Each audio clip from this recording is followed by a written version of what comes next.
দুদিন থেকেই বাংলাদেশের সাবেক প্রধানমন্ত্রী শেখ হাসিনা ভারতে গৃহবন্দী হয়ে আছেন কিনা এই খবর নিয়ে যথেষ্ট আলোচনা হচ্ছিল। ভারতের বিভিন্ন সংবাদ মাধ্যমের বরাত দিয়ে বাংলাদেশের একাধিক সংবাদ মাধ্যম, যেটা নিয়ে আমরাও ভিডিও বানিয়েছে, একটা খবর দিচ্ছিল শেখ হাসিনা ভারতে গৃহবন্দী হয়ে আছেন। একটা বাড়ির ছবি দিয়ে সেই খবরটা দেয়া হচ্ছিল বিভিন্ন গণমাধ্যমে। ভারতের বিভিন্ন গণমাধ্যমে এই খবরটা দিচ্ছিল, সেখান থেকে বাংলাদেশের ইত্তেফাক, জয় দিন, মাই টিভি সহ বিভিন্ন গণমাধ্যম এটা নিয়ে বেশ গুরুত্ব দিয়ে খবর করেছে। কিন্তু দুদিন যেতে না যেতেই ব্যাপারটা একটু উল্টে গেল মনে হচ্ছে। কিভাবে উল্টে গেল, কি আসল খবর আসলো, সেটা নিয়েই আলোচনা করব দর্শক। এই ভিডিওতে থাকবেন পলিটিক্স টিভির নিয়মিত আয়োজনে।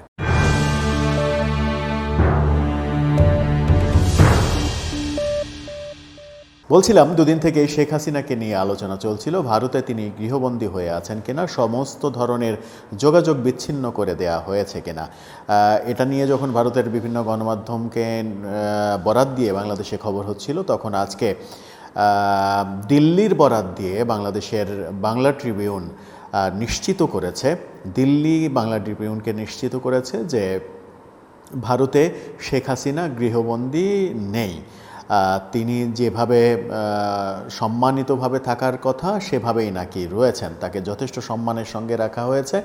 দিল্লি থেকে এটা নিশ্চিত করা হয়েছে। যেহেতু ভারতের বিভিন্ন গণমাধ্যমে এই খবরটা দিচ্ছিল যে শেখ হাসিনাকে ভারতে গৃহবন্দী করে রাখা হয়েছে, তার টেলিফোন সংযোগ বিচ্ছিন্ন করে রাখা হয়েছে, তার সঙ্গে কাউকে যোগাযোগ করতে দেয়া হচ্ছে না, এমনকি পাশের যে শপিং মল সেখানে যেতে দেয়া হচ্ছে না, নানা রকমের খবর আসছিল, নানা রকমের পয়েন্ট আসছিল, কিন্তু পুরোটাকেই, সবটুকুকেই মিথ্যা বলেছে দিল্লি।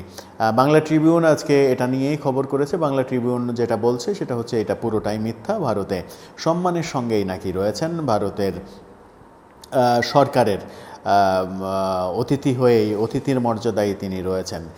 কিন্তু দিল্লি আবার এটাও বলেছে যে বিভিন্ন রাজনৈতিক এবং আন্তঃরাষ্ট্রীয় ব্যাপারের কারণে বেশ কিছু ব্যাপার শেখ হাসিনাকে অনুরোধ করা হয়েছে, বেশ কিছু ব্যাপার অনুরোধ করা হয়েছে। তার মাঝে যেটা হয়েছে সেটা হচ্ছে যে পৃথিবীর বিভিন্ন গণমাধ্যম তার সাক্ষাৎকার নিতে চাইছে। শেখ হাসিনাকে ওই অনুরোধটা করা হয়েছে, তিনি যেন পৃথিবীর কোনো গণমাধ্যমের সঙ্গে আপাতত কোনো সাক্ষাৎকার না দেন। এটা একটা গুরুত্বপূর্ণ বিষয়, অর্থাৎ খুবই পোলাইটলি বললেও অন্তত একটা বিধিনিষেধ জানা গেল যে তাকে আন্তর্জাতিক গণমাধ্যমের সঙ্গে সাক্ষাৎকার দিতে দেয়া হচ্ছে না ভারতে। তাকে গৃহবন্দী করে রাখা হয়েছে, এই ব্যাপারটা অস্বীকার করলেও এই ব্যাপারটা কিন্তু দিল্লি থেকে স্পষ্ট করা হয়েছে, আন্তর্জাতিক যোগাযোগ, আন্তর্জাতিক গণমাধ্যমের সঙ্গে তাকে কথা বলতে দেয়া হচ্ছে না।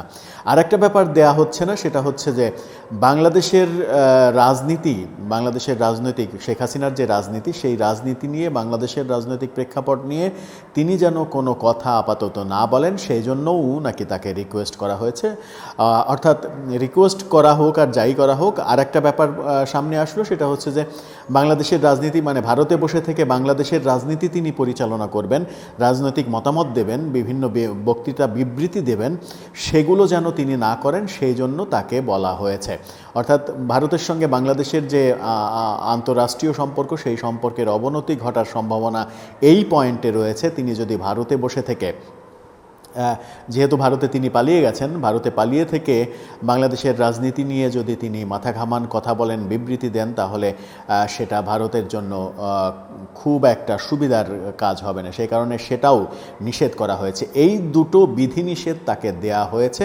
তবে দিল্লি এটাও নিশ্চিত করেছে যে তার পরিবার পরিজন, আত্মীয় স্বজন যার সঙ্গে শেখ হাসিনা যোগাযোগ করতে চাইছেন, তাদের সঙ্গে নিয়মিত তার যোগাযোগ রয়েছে।